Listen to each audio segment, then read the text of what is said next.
Yo, yo, yo, yo, what's up guys? I'm so excited today kasi mag-unbox na naman tayo ng sapatos. So hindi lang tayo mahilig sa music, sa gadget, sa kotse, mahilig din tayo sa sapatos. At ito, i-unbox ko today guys sa isang OG shoes. So actually first time ko magkakaroon nito, and I think this is the right time para bumili ng mga sapatos kasi maraming setting ngayon sa mga stores. So isa to sa mga natripang ko, simple and looks good. So ano pang hinihintay natin guys? Tara, unbox na natin yung tinutukoy kong sapatos. Let's go! So guys, so this is Nike Swoosh. Nike Swoosh yung pangalan ng sapatos. Nike Swoosh. Dito yung size, saka yung pangalan ng sapatos again. Sa ilalim, nothing special. Nike Check Air Swoosh. At sa taas guys, isang malaking Nike. So parang old school yung box niya. So sinasabi din nila na old shoes din tong sapatos na to. Pero nirelease to ngayon 2023. So buksan na natin guys. Tingnan na natin kung ano yung nasa loob. Let's go! So may white paper. And yung shoes. Look! Nice one. Pwede rin. So guys, so this is the Air Jordan 1 Low OG in University Red colorway. Look! Pwede. Panalo din. Air Jordan checks.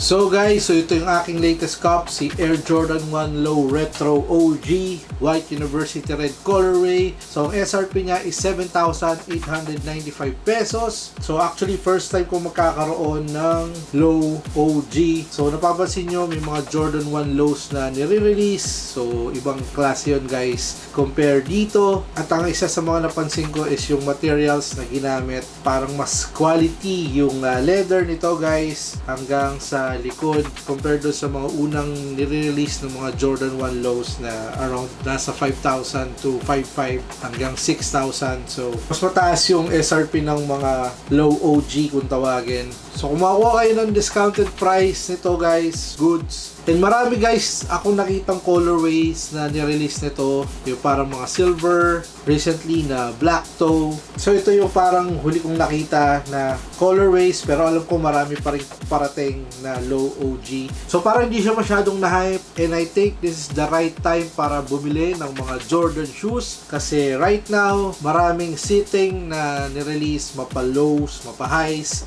reimagine royal blue, gratitude, parang Concord sa Jordan 11, 13s, madaming nirelease. Kung talaga ng Jordan store or sa mga Nike, kasi for sure marami kayong makikitang Jordan shoes today. So like I said guys, isa si Jordan 1 Low OG sa mga I think magagandang shoes na nirelease ngayon. Siguro magdedepende yun sa colorway and kung anong trip nyo. And parang mas nauuso ngayon yung mga lows compare sa highs. Marami ako nakikita nagsusot talaga ng lows ngayon. And parang naiiba rin yung trend. Then may mga tao nagsusot ng 4s, 3. So, sitting din yung mga Jordan 4s tsaka Jordan 3, yung mga latest release ngayon.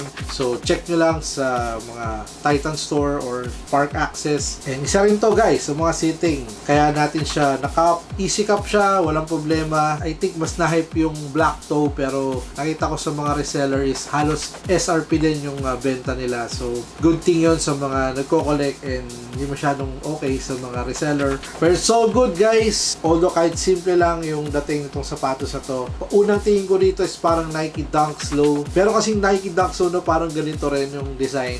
Red lang din yung swoosh guys. Pero tingin ko guys, mas quality to compare sa mga nire-release na Nike Dunk Low. So tingin lang kayo online and may mga makikita kayong mga steal prices right now. So napansin ko dito guys, parang iba lang yung area dito compare sa mga Jordan 1 highs. Like this one, siguro mas kitang-kita lang yung mga holes niya. And hindi pa rin siya kasing quality ng mga Jordan 1 highs, pero it gets the job done. Syempre, tingin ko pinapababa nila yung cost nitong sapatos na to. Pero kung siguro kasi quality nung Jordan 1 highs tong mga low OG, siguro baka bumili pa ako ng ibang pair or ibang colorways, guys. Pero para sa akin, kung i-rate ko tong sapatos na to, for me, it's 9 out of 10. So kung nag-release ng black nito, guys, baka 10 out of 10 siya para sa akin. Nagtry ako ng ibang color, kaya kinuha ko is white kasi gusto ko rin yung red na swoosh tsaka red yung ilalim. So kung kayo tatanungin, guys, is this a cup or a drop, please leave a comment sa baba.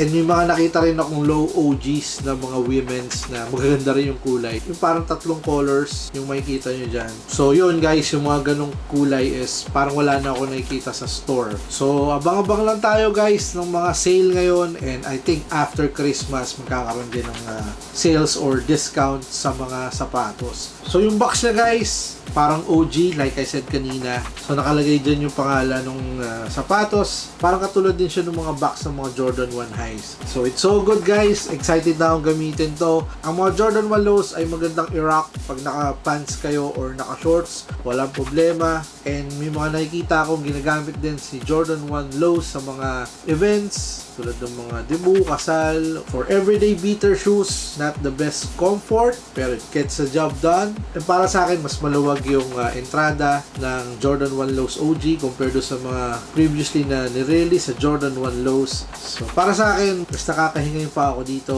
and for that, thumbs up tayo. Jordan 1 Low OG, man. Yeah.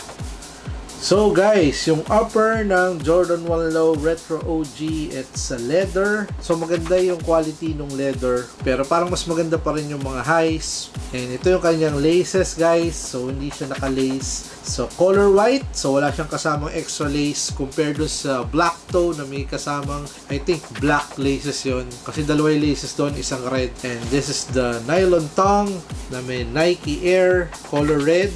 Sa insole niya, meron din text na Nike Air. So ito yung mga OG logo. So parang banda dito sa gilid is na iba yung pagkaka-leather. And pati itong swoosh na color red, yan yung talagang selling factor para sa akin ng sapatos. Tsaka itong nasa likod na Air Jordan Wings logo na solid yung tahi. Nice white leather dito rin sa likod. And sa kanyang midsole, guys, same midsole katulad ng Air Jordan 1 highs, Jordan 1 lows na basic. So walang pinagbago. Yan din yung kasama sa OG. Then ito, guys, yung ilalim or traction ng Jordan 1 low OG. So same pa rin in color red, Nike, check. Solid, guys, yung ilalim. Best traction ever for dry and wet conditions. Isa sa mga matitibay na traction, lalo na sa mga Jordans, man. Ayos.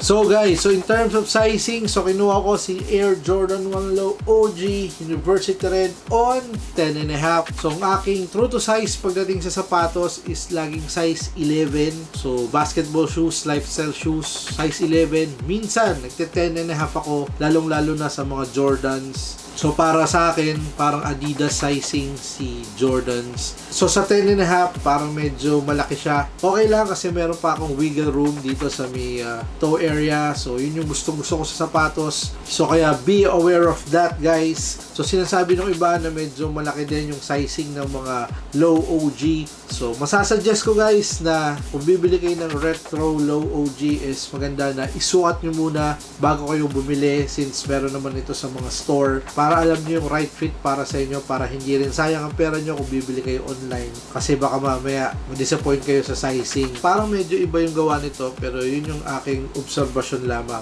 So, kung bibili kayo, guys, mas maganda na isukat nyo muna bago kayo bumili. Please comment sa baba kung meron kayong na-cup na retro low OG, kung true to size ba. Tutulungan din natin yung iba na gustong mag-cup. Ayos. So guys, so maraming salamat sa isang quick look or quick unboxing dito sa ating Air Jordan 1 Low OG University Red Colorway. Isang solid na shoes mula sa Swoosh Jordan. Sa lahat ng subscribers sa patuloy na nanonood at sumusuport dito sa ating channel, maraming salamat sa inyo, man. Salute! Like and subscribe kasi minsan namimigay tayo ng mga giveaways, and please follow me on Instagram for more updates and details sa ating mga videos, stories, kung may giveaways at kung ano-ano pa. And please also like my Facebook page kasi nag-upload din ako doon mga videos. reels, kung anong mga trip natin. So sana guys, supportahan nyo ako sa aking mga social media accounts. Meron din nga pala akong TikTok account. Kung gusto nyo makita doon ng mga new releases na hindi natin na-unbox o hindi natin nagagawan din minsan ng video kasi sobrang daming nire-release na sapatos ngayon. So kung gusto nyo makita doon ng mga bago-bagong shoes, colorways, follow nyo ako sa TikTok guys kung trip nyo lang naman. So guys, maraming salamat. Kita-kits tayo ulit sa susunod na video. So peace. I'm signing out. Swoosh. Nike. The GOAT, man. The GOAT.